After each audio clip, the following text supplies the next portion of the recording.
পাকিস্তানের nuclear base বলে পরিচিত ফয়সালাবাদে ফের কম্পন অনুভূত হলো। সেই কম্পনের মাত্রা রিক্টার স্কেলে ছিল 4.2। মঙ্গলবার 27 মে এই কম্পন অনুভূত হয়েছে। ভারতীয় সময় সন্ধ্যে 7:20 নাগাদ মাটির 111 কিলোমিটার গভীর এই কম্পন অনুভূত হয়েছে বলে জানান ন্যাশনাল সেন্টার ফর সিসমোলজি। এই ফয়সালাবাদেই রয়েছে পাকিস্তানের নিউক্লিয়ার ফিউয়েল কমপ্লেক্স, অর্থাৎ পাকিস্তানের পরমাণু অস্ত্র বানানোর জন্য প্রয়োজনীয় জ্বালানির ভান্ডার রয়েছে এই ফয়সালাবাদে। Pakistan nuclear power fuel complex chemical processing plant নামেও পরিচিত। এটি একটি পারমাণবিক জ্বালানি উৎপাদন তৈরির কারখানা। ইসলামাবাদের প্রায় 175 কিলোমিটার দক্ষিণে সম্ভবত পাক পাঞ্জাবের ফয়সালাবাদ জেলায় অবস্থিত। এই প্ল্যান্টটি পাকিস্তান পারমাণবিক শক্তি কমিশনের মালিকানাধীন, যা কেবলমাত্র চাপযুক্ত জল চুল্লি ধরনের চুল্লিগুলিকে সমর্থন করার জন্য পারমাণবিক পুনঃপ্রক্রিয়াকরণের জন্য নিবেদিত।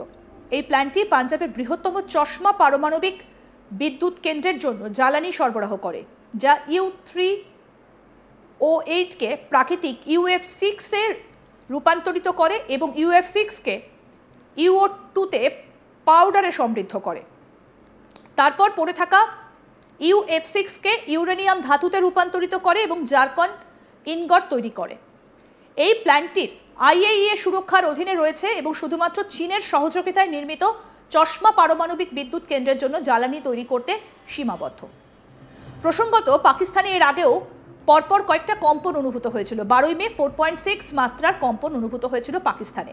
এর আগে 10 মে 4.6 এবং 4 মাত্রার পরপর কম্পন অনুভূত হয় শাহবাজ শরীফের দেশে। সুতরাং প্রশ্ন উঠতে শুরু করে এই কম্পনগুলির কারণ কি। এই বিষয়ে ভূতত্ত্ববিদ সুজীব কর কি বলেছিলেন, আসুন শুনি।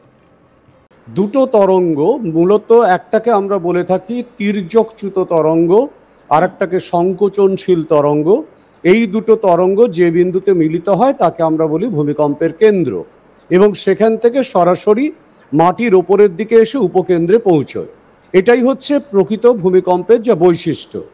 আর এক্ষেত্রে যেটা ঘটে, উল্টো দিকটাতে যেটা ঘটে, সেটা হচ্ছে মাটির ওপরে নিউক্লিয়ার ডিফিউশন, অর্থাৎ মাটির ওপরে অথবা মাটির থেকে কিছুটা গভীরতায় একটা নিউক্লিয়ার ডিফিউশন ঘটলো, এবং সেখানে এই নিউক্লিয়ার ডিফিউশন থেকেই তরঙ্গ তৈরি হলো পি তরঙ্গ এবং এস তরঙ্গ। পি তরঙ্গ সরাসরিভাবে মাটির অভ্যন্তরে প্রবেশ করে গেল এবং সেটা একটা নির্দিষ্ট গভীরতাতে গিয়ে ফার্দার আবার সেখান থেকে রিফ্লেকশন স্টার্ট করলো। তার ফলেও কিন্তু ভূমিকম্প হতে পারে। তবে বিষয়টা হচ্ছে, আমরা সেদিন পাকিস্তানে যে ভূমিকম্পটা পেয়েছিলাম সেটা রিক্টার স্কেলে ছিল 4, এবং 4 রিক্টার স্কেলের ভূমিকম্প মানে কমপক্ষে আমাদের যে অ্যাটমিক যে প্রকৃতি, সেই অ্যাটমিক প্রকৃতিতে বলা যেতে পারে একসঙ্গে অ্যাটলিস্ট যদি ধরুন 100 থেকে 150 খানা পারমাণবিক বোমকে যদি একসঙ্গে ডিফিউজড করা যায় মাটিতে, তাহলে তার থেকে যে এনার্জি তৈরি হবে সেই এনার্জিটাই আলটিমেটলি মাটির তলাতে গিয়ে এই ধরনের 4 রিক্টার স্কেলের একটা ভূমিকম্প তৈরি করতে পারে। তার মানে পাকিস্তানের ওই যে ভূমিকম্পটা, সেই ভূমিকম্পটা কিন্তু অবশ্যই এই ধরনের কোনো কম্পনের প্রকৃতিকে নির্দেশ করছে, যেটা স্বাভাবিক একটা ভূমিকম্পের থেকে সম্পূর্ণ আলাদা। দ্বিতীয় যেটা গুরুত্বপূর্ণ বিষয়, সেটা হচ্ছে একবার মাটির ওপরে এই ডিফিউশন যদি স্টার্ট হয়, তাহলে কিন্তু সেটা একটা চেন রিয়াকশানে চলতে থাকে, এবং সেই চেন রিয়াকশানে হয়তো 24 ঘন্টা 48 ঘন্টা ধরে সেটা চলতে পারে, এবং সেই চেন রিয়াকশনের প্রভাবে আপনারা দেখেছেন তার পরের দিনও ভূমিকম্প হয়েছে এবং তার পরের দিনও ভূমিকম্প হয়েছে। মোট 3 দিন আমরা দেখেছি যে পাকিস্তানে 4 দিনের দিনও খানিকটা কম্পন অনুভূত হয়েছে। মোট 4 দিন যে খবর আসছে, যে মোট 4 দিন। হ্যাঁ, বেসিক্যালি ব্যাপারটা তাই। ফলে এটা একটা চেন রিয়াকশন, অর্থাৎ একবার ডিফিউশন হয়ে যাওয়ার পরে একটা পারমাণবিক শক্তি আর একটা পারমাণবিক উপাদানে কনভার্টেড হয়, সেখানে গিয়ে সে ফার্দার ডিফিউজড হয়, সেখান থেকে আর একটা কণাতে কনভার্টেড হয়, এইভাবে কিন্তু কন্টিনিউয়াসলি চলতে থাকে।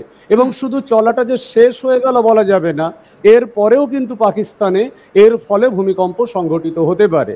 বেসিক্যালি এক্ষেত্রে কিন্তু আমরা নিশ্চিন্তে বলতে পারি যে এই ঘটনাতে অ্যাটম বোম আলটিমেটলি কিন্তু ডিফিউজড হয়ে গেছে পাকিস্তানের, এবং সেটার সংখ্যাটা অনেকগুলো অ্যাটম বোম ডিফিউশন যদি একসঙ্গে না ঘটে তাহলে কিন্তু এই বিষয়টা ঘটবে না। দ্বিতীয় যেটা গুরুত্বপূর্ণ বিষয়, সেটা হলো স্বাভাবিকভাবে আমরা একটা পারমাণবিক বোম মাটির তলাতে ডিফিউজড হলে তার যা এনার্জি, সেই এনার্জির ফলে মাটি কম্পন অত্যন্ত হালকা মাপের হতে পারে।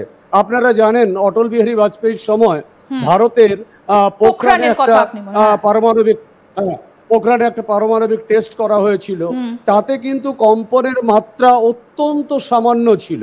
সেটাও একইভাবে ভূমিকম্প হয়েছিল, অর্থাৎ সেখানে কোনো পাত সংস্থান ঘটেনি, সেখানে লাভা নিঃসরণের কোনো সম্ভাবনা নেই, সেখানে কোনো ফল্ট লাইন নেই, কোনোভাবেও আলটিমেটলি কিন্তু বিষয়টা সঠিকভাবে ঘটেনি।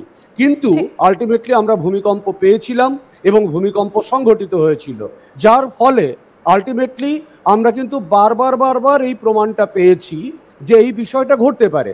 শুধু তাই নয়, আপনারা খেয়াল করবেন জাপানে ভয়ঙ্কর ভূমিকম্পের ফলে যখন ফুকুশিমা ধ্বংসপ্রাপ্ত হলো, সেই ফুকুশিমা ধ্বংসপ্রাপ্ত হওয়ার সময় কিন্তু রিক্টার স্কেলে প্রায় 4 রিক্টার স্কেল, 5 রিক্টার স্কেলের পরপর দুটো কম্পন সংঘটিত হয়েছিল। সেখানেও কিন্তু অ্যাটম বোম ডিফিউজড হয়েছিল, পারমাণবিক শক্তি ডিফিউজড হয়েছিল এবং আলটিমেটলি কিন্তু সেই ব্যাপারটা পরবর্তীকালে প্রমাণিত হয়েছে যে এর ফলে এটা ঘটেছিল। এই বিষয়ে এয়ার মার্শাল একে ভারতী কি বলেছিলেন সেটাও শোনাবো। Social media, the Twitter is abuzz with the fact that we hit a site called Kirana Hills, which is supposed to be the nuclear storage facility. And there is a lot of rumors about Sargodha. There are foreign analysts who've mentioned that the Sargodha attack led to certain leaks. Is there a confirmation that we actually hit Kirana Hills, or we were careful of not to do any such thing? Thank you. Thank you for telling us that Kirana Hill houses some nuclear installation. We did not know about it. Okay. And we've not hit Kirana Hills, whatever is there. Okay. I did not brief in my briefing yesterday. Thank you. Social media, the Twitter is abuzz with the fact that we hit a site called Kirana Hills, which is supposed to be the nuclear storage facility. And there is a lot of rumors about Sargodha. There are foreign analysts who've mentioned that the Sargodha attack led to certain leaks. Is there a confirmation that we actually hit Kirana Hills, or we were careful of not to do any such thing? Thank you. Thank you for telling us that Kirana Hill houses some nuclear installation. We did not know about it. Okay. And